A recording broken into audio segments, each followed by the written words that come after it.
Everyone, welcome back to Pallu's dream world YouTube channel. ನಾನು ಇವತ್ತು ನಿಮಗೆ ಚಿಕನ್ ಕಬಾಬ್ ಮಾಡೋದು ಮತ್ತು ಪುದೀನ ಚಟ್ನಿ ಹೇಳ್ತೀನಿ. ನಾನು 1 kg ಚಿಕನ್ ತೊಗೊಂಡಿದ್ದೀನಿ ಮತ್ತು ಇಲ್ಲಿ ನಾನು 100 ಗ್ರಾಮ್ ಈಸ್ಟರ್ನ್ ಚಿಕನ್ ಕಬಾಬ್ ಮಸಾಲ ತೊಗೊಂಡಿದ್ದೀನಿ. ಈಸ್ಟರ್ನ್ ಚಿಕನ್ ಕಬಾಬ್ ಮಸಾಲ ಬಂದು ತುಂಬ ಚೆನ್ನಾಗಿರುತ್ತೆ ಟೇಸ್ಟ್ ಇದು. ಇದಕ್ಕೆ ನೀವು ಎಕ್ಸ್ಟ್ರಾ ಖಾರದ ಪುಡಿ ಹಾಕೋ ಅವಶ್ಯಕತೆ ಇಲ್ಲ, ಬೇಕಾದ್ರೆ ಸ್ವಲ್ಪ ಸಾಲ್ಟ್ ಹಾಕೊಬೋದು. 100 ಗ್ರಾಮ್ ಬಂದು 1 kgಗೆ ಕರೆಕ್ಟಾಗಿ ಆಗುತ್ತೆ ನಿಮಗೆ. ಸೊ ಇದಕ್ಕೆ ನಾನು ಶುಂಠಿ ಬೆಳ್ಳುಳ್ಳಿ ಪೇಸ್ಟ್ 2 ಟೇಬಲ್ ಸ್ಪೂನ್ ಶುಂಠಿ ಬೆಳ್ಳುಳ್ಳಿ ಪೇಸ್ಟ್ ಹಾಕ್ತೀನಿ.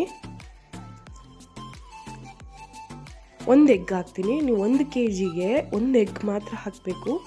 2 ಎಗ್ ಏನಾದರೂ ಹಾಕಿದ್ರೆ ಅದೇನಾಗುತ್ತೆ ಅಂದರೆ ನಾವು ಕರಿವಾಗ ಅದು ನೊರೆ ಬರೋದು, ಎಗ್ ಜಾಸ್ತಿ ಹಾಕಾಗ 2 ಎಗ್ ಹಾಕಿರ್ತಾರೆ ಕೆಲವರು, ಅದಕ್ಕೆ ಅದು ನೊರೆ ಥರ ಬರುತ್ತೆ ವೈಟ್ ಕಲರು.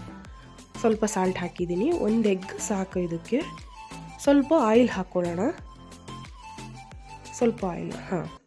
ಸೊ ಈಗ ಇದನ್ನು ಮಿಕ್ಸ್ ಮಾಡೋಣ. ನಾನು ಚಿಕನ್ ಮೇಲೆ ಪೌಡರು, ಎಗ್ಗು, ಶುಂಠಿ ಬೆಳ್ಳುಳ್ಳಿ ಪೇಸ್ಟ್ ಹಾಕಿ ಮಿಕ್ಸ್ ಮಾಡಲ್ಲ.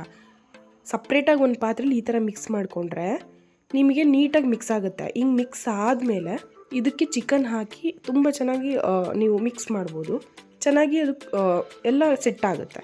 ನಾನೀಗ ಮಿಕ್ಸ್ ಮಾಡ್ತಾಯಿದ್ದೀನಿ. ಇದು ನೀಟಾಗಿ ಮಿಕ್ಸ್ ಆಗುತ್ತೆ ಈ ಥರ ಮಾಡಿದ್ರೆ. ಸಪ್ರೇಟ್ ನೀವು ಹಾಕ್ಕೊಂಡು ಎಲ್ಲ ಮಿಕ್ಸ್ ಮಾಡಿದ್ರೆ ನೋಡಿ ನೀಟಾಗಿ ಮಿಕ್ಸ್ ಮಾಡಿದೆ. ಇದನ್ನೊಂದು 1/2 hour ನಾನು ಮ್ಯಾರಿನೇಟ್ ಆಗಕ್ಕೆ ಬಿಡ್ತೀನಿ. ಸೊ ಪುದೀನ ಚಟ್ನಿ ಮಾಡೋದು ನೋಡೋಣ. ಸ್ವಲ್ಪ ಪುದೀನ, ಕೊತ್ತಂಬರಿ, ಹಸಿಮೆಣಸಿನ್ಕಾಯಿ, ಶುಂಠಿ ಬೆಳ್ಳುಳ್ಳಿ, ಸ್ವಲ್ಪ ಹುಣಸೆಹಣ್ಣು ತೊಗೊಬೇಕು. ಸೊ ಇದನ್ನೆಲ್ಲ ಈಗ ನಾವು ಗ್ರೈಂಡ್ ಮಾಡ್ಕೊಳ್ಳೋಣ ಬನ್ನಿ. ಎಲ್ಲ ಹಾಕಿದ್ದೀನಿ.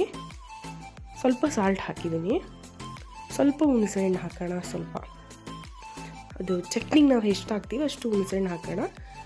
ಸೊ ಈಗ ಬಾಣಲಿ ಇಟ್ಟು ಅದನ್ನು ಎಣ್ಣೆ ಕಾಯಕ್ಕೆ ಇಟ್ಟಿದ್ದೀನಿ. ಸೊ ಎಣ್ಣೆ ಕಾಯ್ದಿದೆ. ಸೊ ಹಾಕೋಣ ಬನ್ನಿ. 1 hour ಬಿಟ್ಟಿದ್ದೆ ನಾನು ಮ್ಯಾರಿನೇಟ್ ಮಾಡಲಿಕ್ಕೆ. ಅದು ನೀಟಾಗೆಲ್ಲ ಸೆಟ್ ಆಗಿದೆ, ಮಸಾಲೆ ಎಲ್ಲ ಹಿಡಿದು.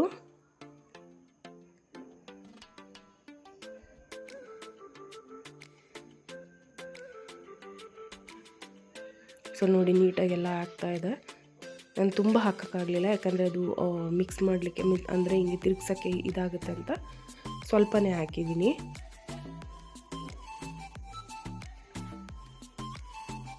ಆಗಿದೆ, ಆಲ್ಮೋಸ್ಟ್ ಆಗಿದೆ ಕಬಾಬು. ಆ ಥರ ನೊರೆ ನೀವು ಎಲ್ಲೋ 2 ಹಾಕಿದ್ರೆ ಆ ಥರ ನೊರೆ ಜಾಸ್ತಿ ಬರುತ್ತೆ. ಸೊ ಎಗ್ ಬಂದು ಒಂದೇ ಹಾಕಬೇಕು. ಸೊ ನೋಡಿ ರೆಡಿ ಇದೆ ಕಬಾಬು ಮತ್ತು ಪುದೀನ ಚಟ್ನಿ. ಪುದೀನ ಚಟ್ನಿ ಮಾಡ್ಕೊಳ್ಳಿ ಕಬಾಬ್ ಜೊತೆಗೆ, ತುಂಬ ಚೆನ್ನಾಗಿರುತ್ತೆ ಮತ್ತು ಡೈಜೆಷನ್ನು ಆಗುತ್ತೆ.